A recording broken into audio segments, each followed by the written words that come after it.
नमस्ते, मेरा नाम डॉक्टर हरमनजीत कौर है। मैं एक साइकियाट्रिस्ट हूँ, मनोचिकित्सक और मुझे मानसिक रोगों का इलाज करते हुए लगभग 6 साल हो गए हैं।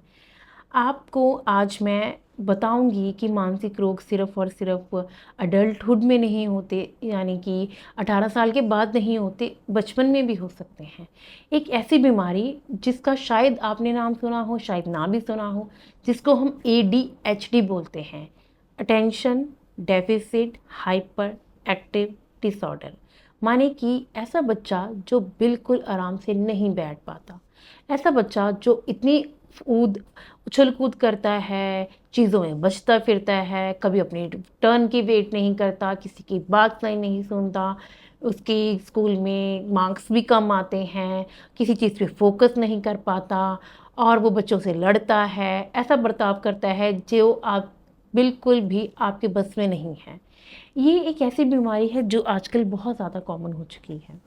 मैं आपको हल्का सा समझाऊंगी, सिंपल भाषा में समझाने की कोशिश करूंगी ये बीमारी है क्या।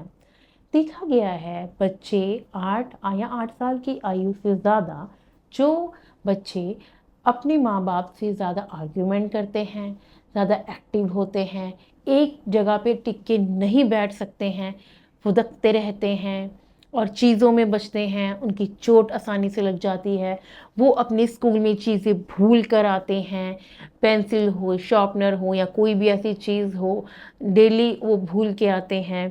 ऐसे ही बच्चों को देखा गया है स्कूल में, इनकी टीचर्स कंप्लेन करती हैं ये फोकस नहीं करते मतलब जो हम पढ़ाते हैं उसमें बिल्कुल भी कंसंट्रेट नहीं करते हैं, इधर उधर देखते रहते हैं, कभी भी ये अच्छे से स्पेलिंग्स नहीं लिखते हैं, इनकी स्पेलिंग मिस्टेक्स बहुत ज़्यादा कॉमन है, ये सिली मिस्टेक्स करते हैं। सिली मिस्टेक्स मतलब 9+2 11 लिखने की जगह 9+2 जल्दी में 10 लिख के आएंगे। ऐसे लोगों को देखा गया है, बच्चों को ऐसा नहीं है उनका दिमाग नहीं होता, ये है कि उनमें डोपामिन के जो केमिकल्स होते हैं वो कम होता है, प्री फ्रंटल कॉर्टेक्स में जो ये एरिया होता है इसमें कम होता है, जिस वजह से उनको फोकस करना पॉसिबल ही नहीं होता है। और और क्या लक्षण हैं इनके, ऐसे जो बच्चे होते हैं दूसरे बच्चों से जल्दी लड़ने लग जाते हैं और इनको अगर हम बोलें कि बेटा पेशेंस रखो, थोड़ी चीज़ रखो, सब्र रखो, ये नहीं रख पाते, तुरंत इनको चीज़ें चाहिए, बिल्कुल ये वेट नहीं करते। अगर बोल दिया आइसक्रीम खानी है तो तुरंत उसी टाइम आइसक्रीम खानी होती है इनको।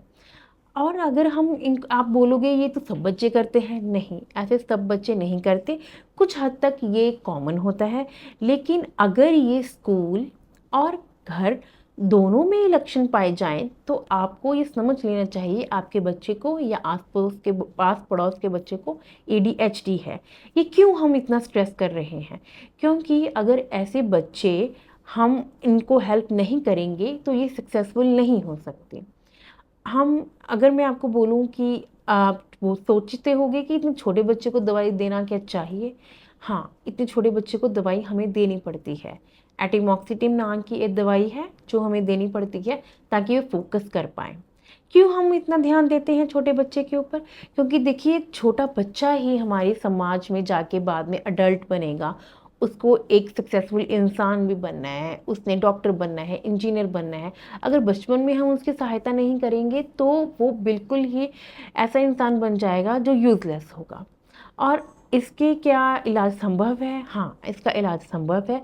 कोई भी ऐसा बच्चा जो बिल्कुल भी फोकस नहीं करता, गुस्सा करता रहता है, अटेंशन नहीं देता, उसको आप अपने नज़दीकी साइकियाट्रिस्ट के पास लेके जा सकते हैं, साइकोलॉजिस्ट के पास लेके जा सकते हैं।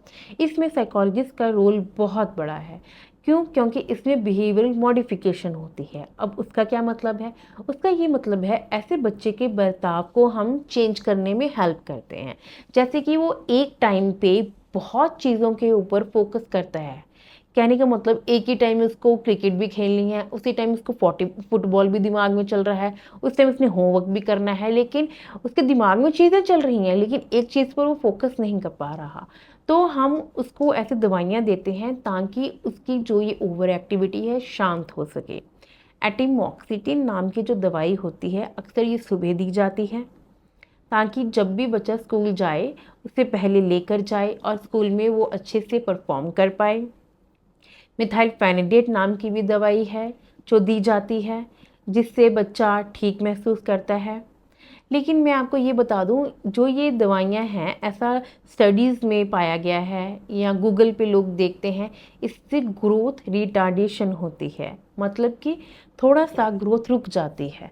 लेकिन अगर हम प्रैक्टिकली देखें, ऐसा इतना ज़्यादा नहीं होता, तो हम उसको ड्रग फ्री हॉलीडेज़ भी देते हैं। कहने का मतलब बीच बीच में, जैसे 10 दिन दवाई खाई, 2 दिन बीच में मिस कर दी, अगर वो स्कूल नहीं जा रहा, समर वेकेशंस हैं, हम उसको दवाई नहीं देते, संडे को हम दवाई नहीं देते, ताकि उसकी अगर ग्रोथ में कोई दिक्कत आ भी रही है तो वो नॉर्मलाइज हो जाए। लेकिन इसकी दवाइयाँ देना बहुत ज़रूरी है, क्योंकि कई बार क्या होता है, ऐसे बच्चे कंडक्ट डिसऑर्डर भी इनमें पाया जाता है। कंडक्ट डिसऑर्डर मैं इसके साथ ही बताना चाहूँगी, ऐसे बच्चे जो बिल्कुल बात नहीं मानते, जो अपने भाई बहनों के साथ लड़ाई झगड़ा ज़्यादा करते हैं, उनको मारते हैं और जानवरों को मारते हैं, और वो फायर सेटिंग करते हैं, माने कि चीज़ों को जलाने की कोशिश करते हैं। आप प्लीज़ हंसे मत। अगर कोई बच्चा ऐसा बर्ताव कर रहा है तो समझे ये एक बीमारी है, ये नॉर्मल नहीं है, चीज़ों को जलाना नॉर्मल नहीं है। और ऐसे बच्चे एनिमल्स के ऊपर पत्थर फेंकते हैं, उनको तंग करते हैं, और उनके इमोशंस नहीं होते हैं। मैं क्यों इतना डिटेल में बता रही हूँ कंडक्ट डिसऑर्डर के बारे में, क्योंकि जो बच्चे बचपन में आर्गुमेंट करते हैं, दूसरों को मारते हैं, फायर सेटिंग करते हैं, वो बड़े होके उनको कहीं ना कहीं एंटी सोशल पर्सनैलिटी डिसऑर्डर हो जाता है। मतलब कि वो बड़े जाग होकर कोई भी लॉज, कोई भी कानून का पालन नहीं करते। वो ऐसी हरकतें करते हैं जैसे कि चोरी करना, किसी को किडनैप करना, या किसी का मर्डर कर देना। इस वजह से हम चाहते हैं कि कंडक्ट डिसऑर्डर जो ADHD वाले बच्चों में भी हो सकता है, तो हम उनका बचपन में ही हम उनको ट्रीट कर पाएँ।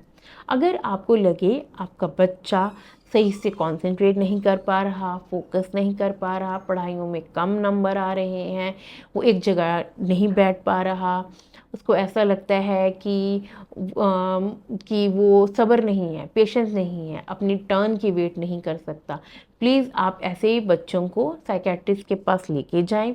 हम उनको दवाइयाँ देंगे, उनकी काउंसलिंग करेंगे, और हो सके तो उसके माँ बाप को हम समझाएंगे।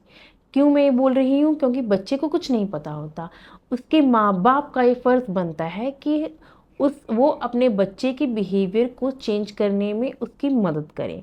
उसमें हम एक टोकन इकोनॉमी करते हैं। कहने का मतलब, हाँ, अगर बच्चा कोई अच्छा काम करे, अगर वो चीज़, सपोज वो आइसक्रीम मांग रहा है, अगर वो आधे घंटे तक, 1 घंटे तक अपनी ज़िद को शांत करे, तो माँ बाप को हम मोटिवेट करते हैं कि वो बच्चे को आइसक्रीम दें, उसके पॉजिटिव बिहेवियर को रीइंफोर्स करने के लिए।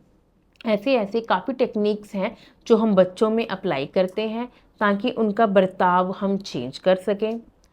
तो हम ये जानेंगे टेक होम मैसेजेस क्या हैं। नंबर 1, ऐसे बच्चे जो स्कूल में और जो घर में ऐसा बर्ताव करते हैं कि वो एक जगह टिक के नहीं बैठ सकते, घूमते फिरते रहते हैं, उनकी चोटें लगती हैं, कंसंट्रेट नहीं कर पाते, चीज़ें भूल के आते हैं, अपनी टर्न की वेट नहीं कर सकते, उनको अपने नज़दीकी साइकेट्रिस्ट के पास लेके जाएं, उनको दवाइयाँ कीजिए, उनको काउंसलिंग करवाइए, अपने बर्ताव को चेंज कीजिए, क्योंकि कहीं ना कहीं बच्चे का बर्ताव चेंज करने के लिए माँ बाप को अपना बर्ताव भी चेंज करना होगा।